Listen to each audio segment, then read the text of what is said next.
လူများစုကလေးစားမှုကိုတောင်းနေကြတယ်။တိမှန်ပြုခံရဖို့စောင့်နေကြတယ်။ဒါပေမဲ့လေးစားမှုဆိုတာ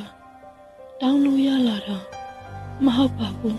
။နေ့စဉ်ကိုတောင်းကိုယူပြီးဒီညိစွာဆက်လုပ်သွားတဲ့အခါကို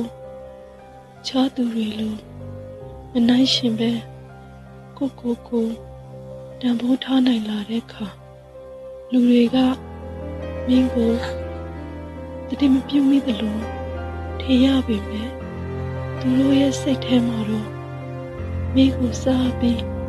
လေးစားနေပြီးသားပါလေးစားမှုကိုတောင်းစရာမလိုပါဘူးရှင်းပြစရာလည်းမလိုပါဘူးလေးစားမှုကကိုတန်ဖိုးထားပြီးတိဆောက်ထားတဲ့သူဖြစ်ကိုပဲအမြဲတမ်းရောက်လာတတ်ပါတယ်